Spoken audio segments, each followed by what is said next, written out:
चलिए सुनते हैं हमारी आज की कहानी की शुरुआत होती है पॉल कैम्पबेल नाम के एक रियल एस्टेट एजेंट से जो जमीन खरीदने बेचने का काम करता था। लेकिन वो एक नंबर का आलसी और चंट आदमी है। वो किसी भी प्रॉपर्टी में किसी कमी को ठीक करवाने की बजाय यूं ही उसे ढक कर लोगों को बेवकूफ बनाता। लेकिन बदकिस्मती से वो इतना चालाक भी नहीं था कि किसी को बेवकूफ बना दे। खरीदारों को ये चीजें जल्द ही पता चल जाती और पॉल के हाथों से डील निकल ही जाती थी। पॉल की इन्हीं हरकतों की वजह से उसके परिवार को हमेशा तंगी में ही जीना पड़ा था। उनके पास कोई खास सुख सुविधा नहीं थी। एक दिन जब वो काम से घर लौटा तो उसे खबर मिली कि उसके दूर के चाचा ऊपर की टिकट कटवा कर निकल लिए। इससे पॉल को दुख तो हुआ, लेकिन दुख से ज्यादा खुशी इस बात की थी कि चाचा करोड़पति थे और दूर दूर तक पॉल के अलावा उनका कोई रिश्तेदार नहीं था। इसका मतलब ये था कि अब उनकी सारी जायदाद का मालिक पॉल होगा। लेकिन जब बेचारा चचा के वकील के पास पहुंचा तो पता चला कि चाचा जी ने तो अपनी सारी संपत्ति गरीबों को दान कर दी। अपने भतीजे पॉल के लिए वो बस एक छोटा सा पौधा छोड़कर गए थे।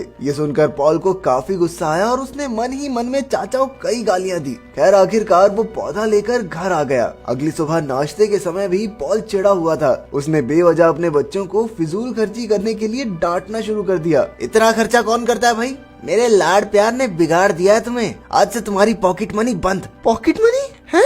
ये कब हुआ? गीता, तू पापा से पॉकेट मनी लेती है? नहीं बिरजू, मुझे तो पापा ने कोई पॉकेट मनी नहीं थी। ये आदमी हमें पागल बना रहा है बिरजू। दरअसल पॉल ने आज तक उन्हें जेब खर्च के लिए 1 रुपया नहीं दिया था और इस बात से उसके बच्चे उससे बहुत गुस्सा थे। खैर नाश्ते के बाद पॉल ने अपना स्टोर रूम खाली करके पौधा वहाँ रख दिया। वो अब भी अपने चाचा पर गुस्सा था और उसका मन तो ऐसा कर रहा था मानो इस पौधे को बाहर फेंक के मारूं। लेकिन फिर भी उन्हें श्रद्धांजलि देने के तौर पर उसने पौधे में पानी दे दिया। ऐसा करते ही अचानक पौधे से $100 का नोट निकला। पॉल ने उसे निकाल कर देखा तो उसे अपनी आंखों पर यकीन ही नहीं हुआ। तब जाकर उसे एहसास हुआ कि ये कोई आम पौधा नहीं बल्कि एक असली मनी प्लांट है। तभी अचानक उसका परिवार भी वहाँ आ गया, लेकिन उन्हें इस पौधे के बारे में बताने की बजाय उसने बात बदल कर उन्हें वापस भेज दिया। वो नहीं चाहता था कि उसके परिवार को इस मनी प्लांट की भनक भी लगे। अगले दिन जब पॉल काम से घर लौटा तो वो तुरंत स्टोर में ये देखने पहुंचा कि पौधे ने और पैसे दिए या नहीं। पौधे को देखते ही उसकी आंखें खुली की खुली रह गई।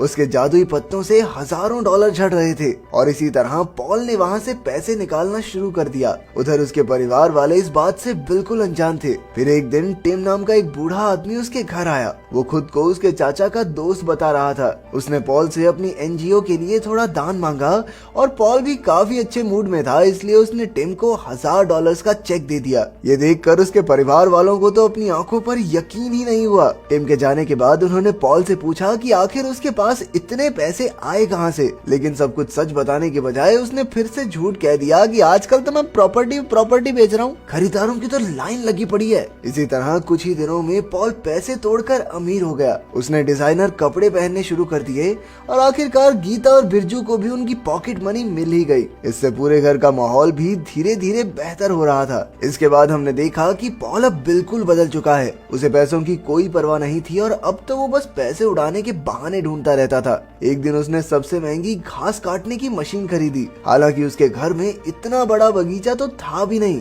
फिर एक सुबह उसके साथ काम करने वाले दोस्त जैक ने उसकी पुरानी गाड़ी का मजाक उड़ाया तो पॉल ने गुस्से में आकर तुरंत एक स्पोर्ट्स कार खरीद ली। लेकिन गड़बड़ ये हो गई कि उसने गाड़ी का सारा पैसा कैश दिया, जिसे देखकर कार डीलर को उस पर शक हो गया। उसे लगा कि पॉल जरूर कुछ गैर कानूनी काम करता होगा, इसलिए उसने तुरंत पुलिस को खबर कर दी। जल्द ही डिटेक्टिव मिलर वहां आ पहुंची और कार डीलर से सारी जानकारी लेने के बाद उसने हिसाब लगाया कि पॉल जरूर कुछ गैर कानूनी धंधे से जुड़ा है। अब उसका मकसद बस पॉल को रंगे हाथों पकड़ना था। उधर पॉल ने काम पर जाकर जैक को अपनी नई गाड़ी दिखाते हुए धौंस जमाई तो पॉल ने पूछा कि उसके पास इतने पैसे कहां से आए। पॉल ने जवाब दिया कि उसके चाचा उसके लिए काफी पैसा छोड़कर गए थे। इसके बाद उसने घर जाकर अपने परिवार को वो नई गाड़ी दिखाई। उसके बच्चे तो खुशी के मारे नाचने लगे, लेकिन उसकी पत्नी ग्रेस को उस पर शक होने लगा कि आखिर इसके पास इतने पैसे आ कहां से रहे हैं। उसने फिर से पॉल से पैसों के बारे में पूछा, लेकिन पॉल ने फिर बात टाल दी। अगले कुछ दिनों तक ग्रेस उससे ये सवाल बार बार पूछती रही, लेकिन पॉल हमेशा कोई ना कोई बहाना बना देता। इसी वजह से उन दोनों के बीच थोड़ी अनबन शुरू हो गई। एक दिन टिम एक बार फिर से उससे दान के लिए पैसे मांगने आया, लेकिन पॉल का मूड काफी खराब था, इसलिए उसने गुस्से में टिम को वापस भेज दिया। फिर पॉल के ऑफिस जाने के बाद डिटेक्टिव डिटेक्टिव मिलर उसके घर आई और ग्रेस से पूछताछ करने लगी। उसने ग्रेस से पॉल के काले कारनामों के बारे में पूछा, लेकिन अपने पति से झगड़ा होने के बावजूद भी ग्रेस ने मिलर के सामने पॉल का साथ ही दिया। उसने कहा कि पॉल एक ईमानदार और मेहनती आदमी है जिसने जिंदगी में कभी कोई गैर कानूनी काम नहीं किया। डिटेक्टिव मिलर समझ गई कि उसे पॉल के परिवार से कोई मदद नहीं मिलने वाली, इसलिए अब उसने मामला अपने हाथ में लेने का फैसला किया। फिर उसने पॉल के बारे में काफी छानबीन की तो उसे पता चला कि पॉल ने पिछले महीने एक भी सेल नहीं की। ये सुनकर मिलर का विश्वास और पक्का हो गया कि पॉल जरूर कोई गलत काम करता है। उधर पॉल भी अपनी पत्नी के बार बार सवाल पूछने की वजह से परेशान रहने लगा था। ग्रेस ये जानना चाहती थी कि आखिर उसके पति के पास पैसे कहां से आ रहे हैं। इस बात पर पॉल की चुप्पी ने ग्रेस को भी उसकी ईमानदारी पर शक करने के लिए मजबूर कर दिया था। और तो और अब पौधे ने भी पैसे देना बंद कर दिया, जिससे पॉल काफी परेशान हो गया। उसे लगा कि जरूर पौधे को किसी ने नजर लगा दी। उसने उन सभी लोगों को पैसे दिए जिनसे उसने बुरा बर्ताव किया था। वो टिम के ऑफिस गया और उसे भी काफी पैसे दान में दिए। वो दान पुण्य सिर्फ इसलिए कर रहा था ताकि भगवान की कृपा बरसे और पौधा फिर से और पैसे देने लगे। उसे देखकर टिम ने कहा कि पॉल को अपने पैसे उन लोगों में बांटने चाहिए जिन्हें पैसों की सच में जरूरत है। इससे पॉल को अंदरूनी खुशी महसूस होगी। पॉल को भी ये बात सही लगी और फिर वो कुछ और पैसे टिम की टेबल पर रखकर वहाँ से चला गया। लेकिन कुछ ही मिनटों बाद डिटेक्टिव मिलर वहाँ आ गई और उसने टिम की टेबल पर पड़े लाखों डॉलर्स देख लिए। उसे लगा कि टिम भी पॉल का ही साथी है और दोनों मिलकर ड्रग्स बेचने का काम करते हैं। उधर रात को पॉल ने स्टोर रूम में जाकर पौधे को जगाने की लाख कोशिशें की। यहाँ तक कि वो तो पौधे को बाइबल पढ़कर सुनाने लगा ताकि भगवान उसकी मदद करे, लेकिन ऐसा कुछ नहीं हुआ। फिर अगली सुबह जब पॉल ने कॉफी खरीदी तो उसे एक गरीब आदमी दिखाई दिया और क्योंकि पॉल अपने पौधे को जगाने के लिए दान पुण्य कर रहा था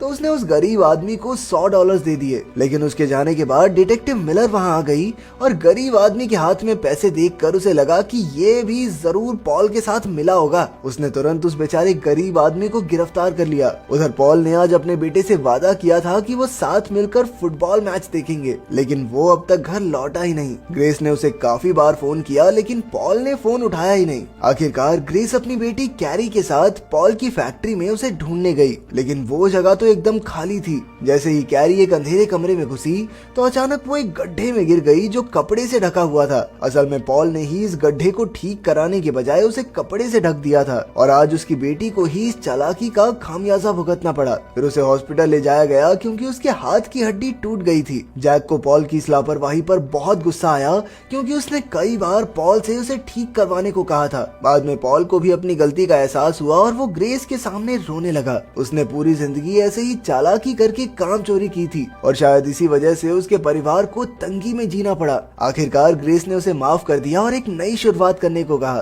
फिर वो लोग कैरी को घर ले आए और सबने सुख की सांस ली। अब पॉल को एहसास हो चुका था कि अपने परिवार से बढ़कर उसके लिए कुछ भी नहीं है। उसने अपने पत्नी और बच्चों से वादा किया कि अब वो दिल लगाकर काम करेगा और वो कभी तंगी में नहीं जिएंगे। लेकिन अगले ही दिन डिटेक्टिव मिलर ने आकर उसे गिरफ्तार कर लिया। जब वो जेल में गया तो वहाँ उस गरीब आदमी को देखकर वो हैरान रह गया और तो और टिम भी वहीं मौजूद था। आखिरकार उसने सच्चाई का खुलासा किया। वो पहले से ही मनी प्लांट के बारे में सब कुछ जानता था। असल में उसे ही ये पौधा सबसे पहले मिला था, लेकिन जब पॉल का चाचा बुरे दिनों से जूझ रहा था तो टिम ने उसकी मदद करने के लिए उसे पौधा दिया। लेकिन हालात बद से बदतर हो गए क्योंकि ज्यादा पैसा आने की वजह से वो और लालची हो गया। आखिरकार उसने टिम की सलाह मानी और खुद को सुधारने का फैसला किया। वो अपने पैसों से जरूरतमंदों की मदद करने लगा, जिससे उसे काफी अंदरूनी खुशी मिलने लगी। ये कहानी बताने के बाद टिम ने पॉल से भी ऐसा ही करने को कहा। कुछ देर बाद अचानक उन तीनों को भी मिलर ने जेल से रिहा कर दिया। पता चला कि जैक ने पुलिस वालों को कहा कि उसने और पॉल ने मिलकर न्यूयॉर्क में अरबों की जमीन बेची है, जिससे आए कमीशन से वो दोनों अब काफी अमीर हो चुके हैं। असल में ये डील सिर्फ जैक ने की थी,